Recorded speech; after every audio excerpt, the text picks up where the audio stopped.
কেলে কেলে লেটারে চুটতে আবার আসবো কিন্তু। বাহ, জামাটা কি সুন্দর। ও মামা, আমার এই জামাটা কিনে দাও না। আমি তোমার সব কথা শোনো, এই জামাটা কিনে দাও। এত দাম দিয়ে তুই এই জামা নিবি? পাঁচুর দোকানে এরকম জামা কত আছে, ওখান থেকে কিনে দেবো খনি, চল। তুমি কিনে দেবে না তাই বলো। তুই চল দিন, তোর আর কিছু কিনতে হবে না। ও মা, দেখো জামাগুলো কি সুন্দর। এটা নেবো নাকি এটাই নেবো, নাকি দুটোই নেবো? আচ্ছা দাঁড়া দাঁড়া দেখি তো। ওরে বাবা, এ তো অনেক দাম। ও মা, বলো। শোন না বাবান, এখানকার জিনিসের প্রচুর দাম, আমি তোকে বাইরে থেকে কিনে দেবো আরো সুন্দর জামা।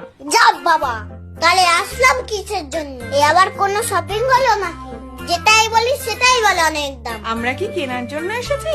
আমরা তো ঘোরার জন্য এসেছি। ঘোরা হয়ে গেছে, এবার চল বাড়ি চল। পৃথিবীতে তোমার ঘোরার জায়গা নাই, শপিং মলে ঘুরতে আসতে হয়। আচ্ছা তুই জামা পছন্দ করে রাখ, তোর বাবার সাথে